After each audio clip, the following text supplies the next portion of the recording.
We are here with this week's edition of the Wildcat Sports Report. I'm Molly Corbett. And I'm Christy Bartz with this week's athletic highlights.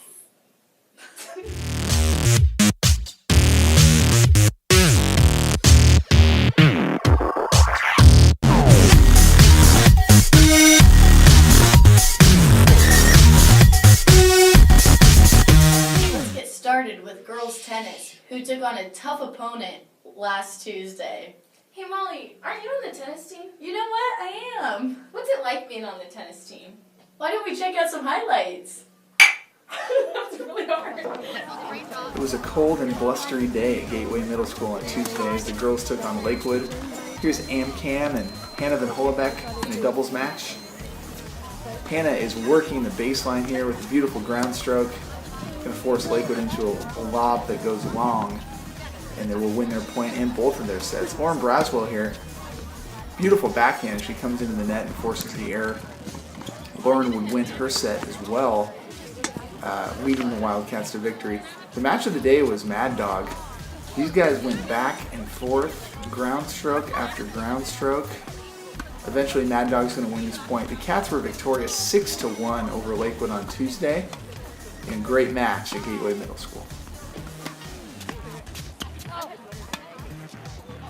Next up, the track team is in action. Wait, right now, I gotta go! And that's our track star, Christy Bartz. Now let's take a look at the rest of the track team. Let's start with some pole vaulting action. Senior Tim Schur at 10 feet and not quite going to get it, but it's all good. He wanted me to show that anyway. Here's Rory Kruger at 12.6. Barely nicks the bar on his way down. Really nice jump. He would actually go on to make that height on his next attempt. So great showing by Rory yesterday in the pole vault competition.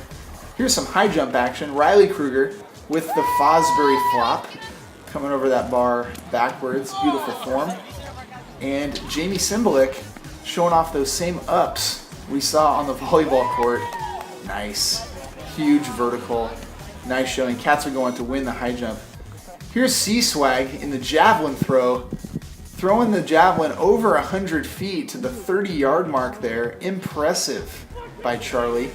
All right, let's get some running in. Here's Christy Bartz in the 800, and I can barely see the Kings runner behind her. There's such a massive gap. Christy dominated her heat as she usually does. Here's Riley Dawes in the 300-meter hurdles. And again, huge separation between him and the Kings runner. He would go on to win his heat and get some points for the Wildcats yesterday. Chloe Morrison in the 800 as she comes down the backstretch, separates from the competition, completely dominating all three Kings runners in her heat, and she would go on to win her race as well. One of the highlights of the day was the boys 4x100 meter relay team. You're going to see a handoff here from Anthony Gurley to Isaac Westland as they blaze to a 43.5 second finish, which is currently fourth in the state. Isaac would later hand to Jared, who would hand to Taylor for the victory.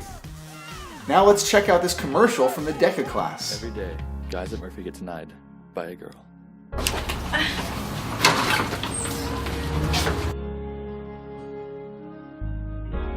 Spend all your time waiting for that. And I didn't want to take you. Sure. Delicious. What is that? And who are you? Thanks, TKP. Get on geeky with a tiki. This is Ian White filling in for Christy Bartz, who had to run off, no pun intended. Now let's take a look at girls softball. Is that Alison Matriani? I think it is. She had a great game, but let's take a look at the rest of the girls. It was Bring Your Child to the Game Day on Wednesday. Once again, Benjamin Crane making an appearance on the Sports Report. Yeah, hey Ben, how's it going, buddy? The number one fan of Archbishop Murphy Athletics for sure. And then in the fifth inning, Andy Brodniak ran onto the field, and Mr. and Mrs. Brodniak had to go collect him. So that was pretty awesome, pretty fun experience. Let's see some action from the softball game. Pick it up in the third inning. Cats up 3-2 at this point. Allison Matriardi is going to bang a triple down the right field line and turn on the Jets. 2 RBIs on that triple to right. Cats go up 5-2 at this point, and from that point forward, it was all about Wildcat pitching and Wildcat defense.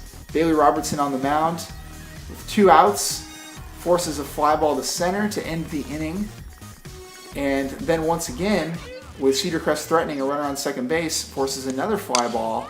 This one caught by Nat Hayward over at first base, and they strand runners once again.